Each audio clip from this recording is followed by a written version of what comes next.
Young couple found something strange while messing around. Suddenly there was a loud knock at the door outside. Helpless, they had to stop what they were doing. They walked to the living room reluctantly, but when they opened the door they saw a girl covered in black standing at the doorway, but the man did not know her at all. Is Tamara here? No. I think you have the wrong home.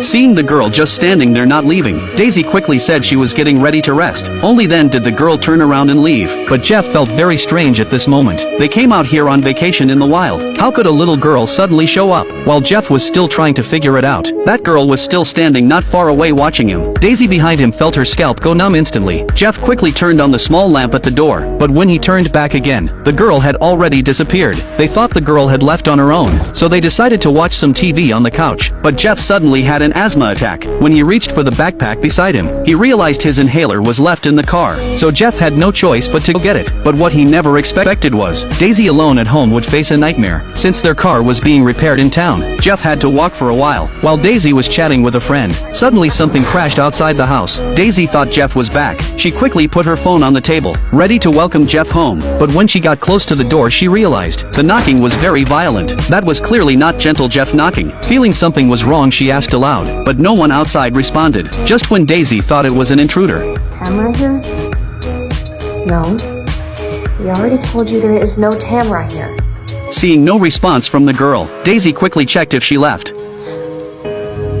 That sight instantly scared Daisy stiff, so she quickly locked the door, thinking that would make her safe. But she did not notice at all. A shadow suddenly flashed behind her. When Daisy returned to the couch, she saw the phone on the table was gone. Didn't she just put it on the table? She quickly searched to see if it fell somewhere, until she looked up and saw the phone had been placed on the cabinet. But Daisy did not think too much about it. When she was about to use the phone, she suddenly heard singing. Daisy instantly realized something was wrong. How could anyone be singing out here in the wild? She rushed to the window to check, but saw nothing. After looking around carefully, the sound suddenly stopped. Was she just imagining things? She gathered courage to go outside and look, but there was nothing unusual. Maybe she was just too nervous. So to calm herself down, she started playing the piano inside. But what she never expected was, she suddenly heard footsteps.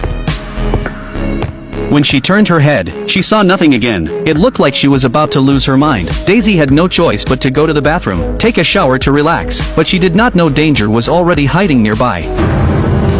The masked man was staring at Daisy, but Daisy's eyes were covered with foam. When she sensed someone was there, she turned her head but saw nothing, so she did not take it seriously. But when she was blow-drying her hair, the lights in the house suddenly all went out. Daisy had to rely on the faint light from her phone to look for the main breaker switch, but no one would have thought the switch was hidden inside the closet. As Daisy moved clothes aside, her phone slipped and fell on the ground. When she looked up, Daisy was instantly terrified. She rushed upstairs to the storage room, squatted trembling on the floor, not daring to make a sound. But then a shadow passed by the crack of the door. Daisy froze in place, until the lock started turning.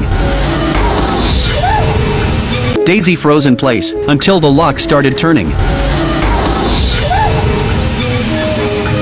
Luckily it was Jeff who came back. He quickly helped Daisy up, then opened the breaker switch in the closet. But Daisy kept insisting a stranger was in the house, describing it as if it were real. Daisy told him to look out the window, but Jeff thought she was seeing things, mistaking the portrait by the window for a stranger. But while Jeff was comforting Daisy, the knocking started again. This time Jeff really lost it. He quickly opened the door, went outside to look. It was still that same girl. Now Jeff was furious. He rushed up to her, but she turned and ran away. Finally they could have some peace, so they went back inside to have a late meal. But while they were chewing, a few drops of blood suddenly dripped down. When they looked up, a chicken was hanging from the ceiling. Daisy panicked completely. Jeff finally realized something was wrong. They hurried to shut the doors and windows, but it was already too late.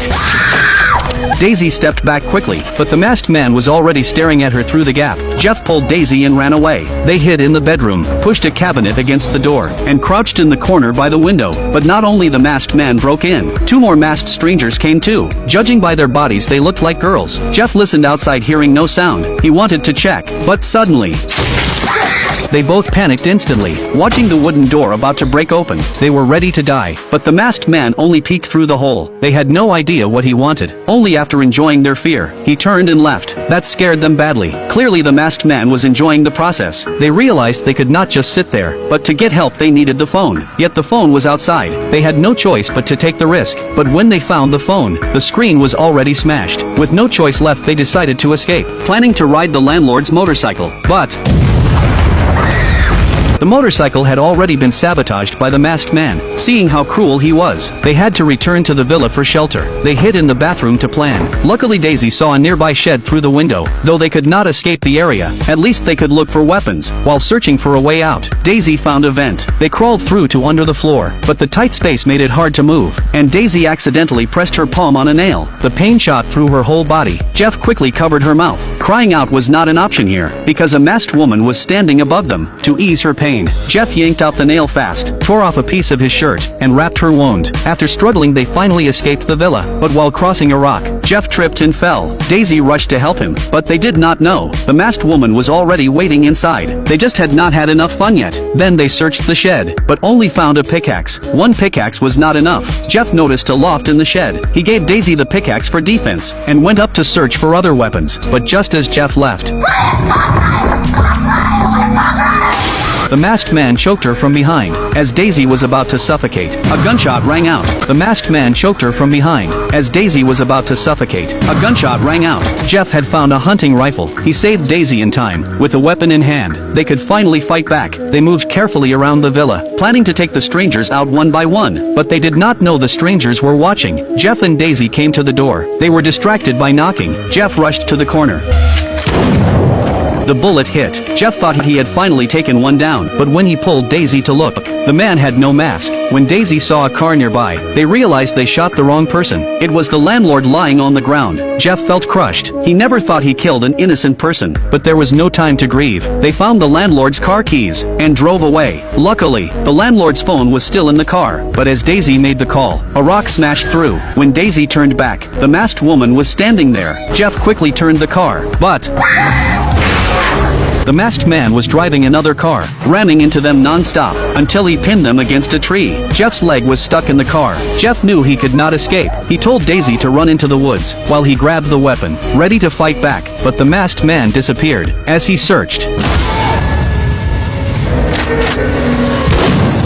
sadly the shot missed, and the masked man went after Daisy, but Jeff got a chance to breathe. He pulled his leg free, smashed the windshield, and chased after them. Meanwhile Daisy was running desperately, the masked woman close behind. Daisy hid in a pit, covered herself with leaves. When the masked woman followed the sound, Daisy held her breath, not daring to move. Luckily, after searching, she found nothing and left. Daisy finally climbed out. She grabbed her phone to call the police, but the forest signal was bad. The sound kept breaking. No matter how high she held the phone, the signal was unstable. Until the call was cut off, Daisy hurried to leave the pit, running through the woods, but she felt someone was following. While she looked around, she did not notice the masked woman behind her. Meanwhile, Jeff was desperately searching for Daisy, but the forest was too big. Then he suddenly saw a masked woman looking around. He pointed the gun at her, threatened her to say where Daisy was, or he would kill her, but the threat did not work. The masked woman kept dancing strangely, as if she felt no fear. Before Jeff could react, the masked man attacked from behind. When Jeff woke up, they were both tied up. At this point, Jeff had nothing to lose. He shouted asking why they were doing this, but got no answer. Instead, a knife pierced his chest, then a kick knocked him to the ground. Watching her boyfriend struggle in pain, Daisy cried her heart out. She did not understand why they were being treated this way, but the masked woman only said, Hearing that answer, Daisy lost all hope. She realized they had no purpose. They were just twisted. As the blade pierced her body, Daisy slowly lost her life. The masked people were calm, until sirens came from outside. Then they calmly left. But what they never expected was, Daisy survived after being rescued.